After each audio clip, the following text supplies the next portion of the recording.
You've got 72 hours. That's it. That's how long before you lock in as this version forever.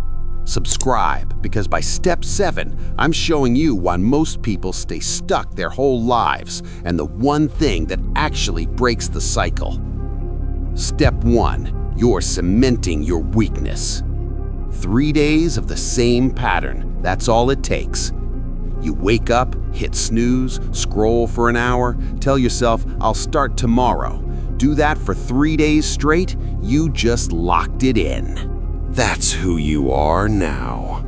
Not temporarily, not going through a phase, permanently, until you force a change. You think you're gonna wake up next month and magically be different? You won't. Every action you repeat for 72 hours becomes your default. Your body adapts to it. Your mind accepts it. Your whole system says, this is normal now.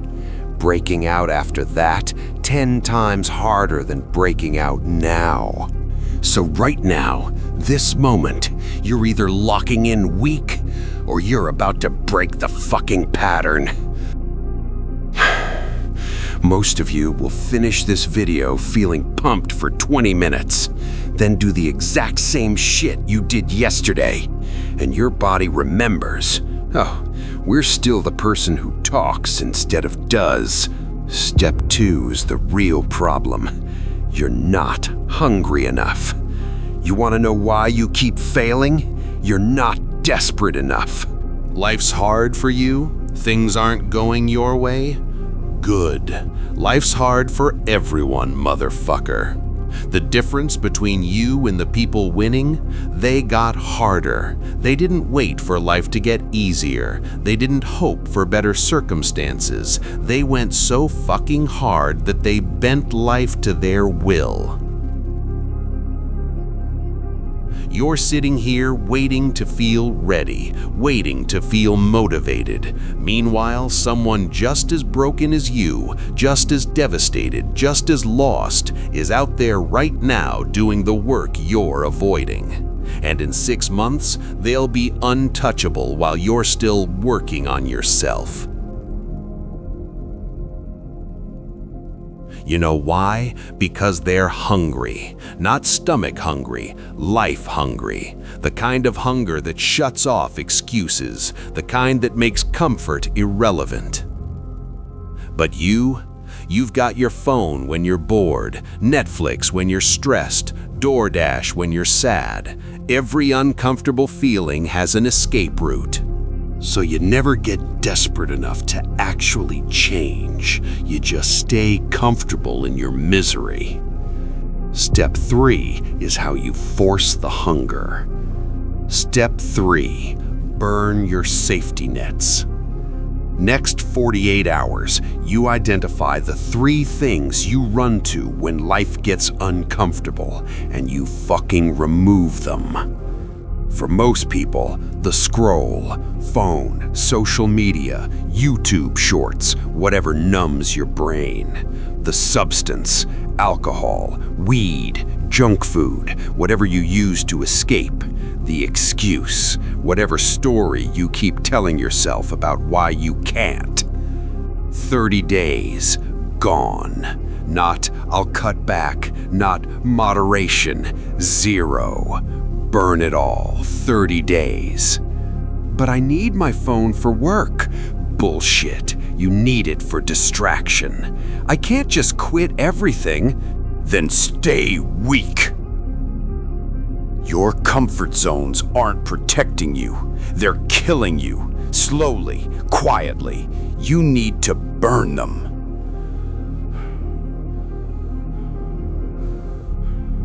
Day 7 hits. You'll feel like you're losing your mind. Anxiety, cravings, brain screaming for the dopamine you cut off. That's not you breaking down. That's the weak version of you dying. Day 8, 9, 10, when you're at rock bottom, something else wakes up. doesn't feel like inspiration, feels like rage. I'm done being this person. I don't care how hard this is, I'm going. And suddenly the things that felt impossible, just tasks. No emotion, no negotiation. You just do them. But then, step 4 happens. People will try to drag you back. The second you actually start changing, people will try to stop you. Not enemies, your friends, your family. Because you changing makes them look bad.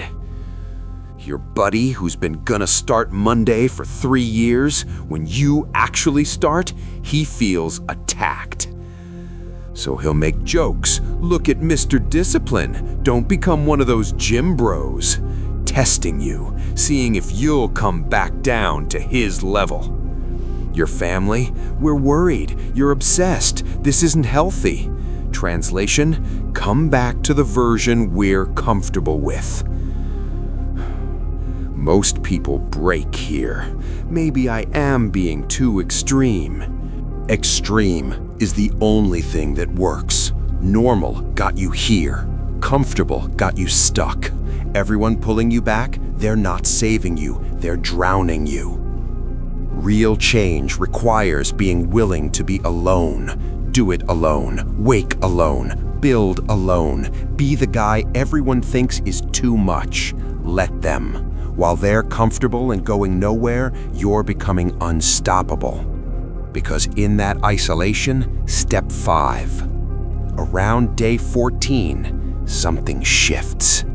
Something shifts. Not some magical moment. You just wake up and realize the stories you've been telling yourself don't fit anymore. I'm not a morning person. I don't have willpower. I'm just not built like that. Those weren't facts. Those were excuses you repeated until they became your identity. And now they're dead. The old you, the one who made excuses, quit when it got hard, stayed comfortable, that person has to die. Your mind will fight it. Depression, anxiety, doubt screaming at you to go back.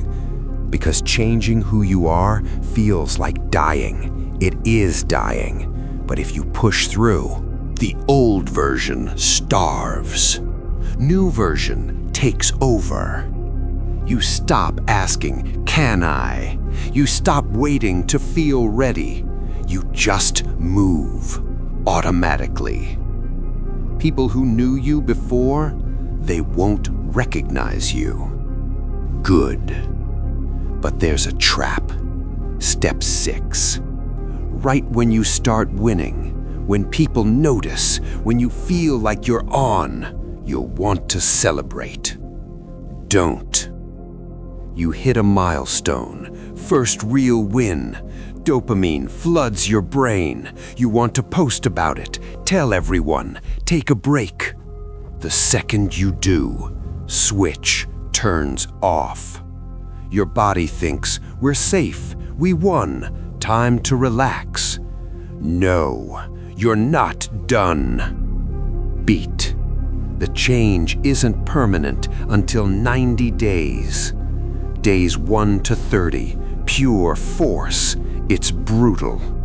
Days 30 to 60 gets easier, but fragile. One celebration, one cheat day, back to day 1. Days 60 to 90, it locks in, becomes who you are. Most people pop champagne at day 30, wonder why they're right back at 0 by day 45. They celebrated the battle when the war wasn't over.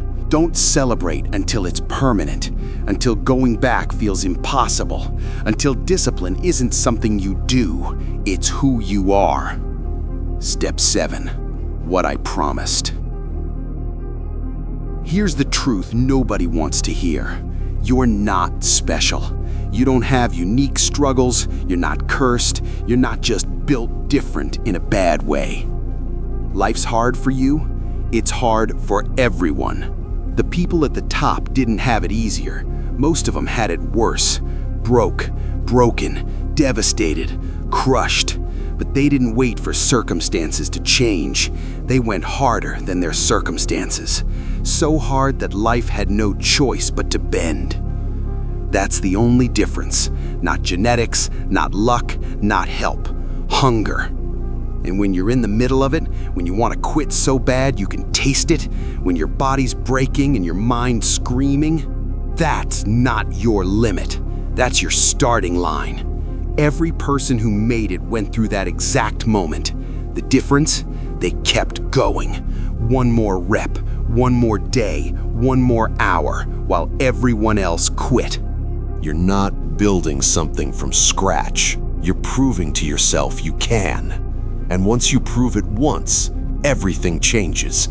Here's what happens next. Tomorrow, 5 a.m., do the thing you're most afraid of. Start the 72-hour window. Days 1 to 14, it's gonna suck. Do it anyway. Days 14 to 90, old you dies. Don't celebrate, keep going. Day 90, you're not the same person. Life's hard? Get harder. Stop watching. Start moving. Clock's ticking.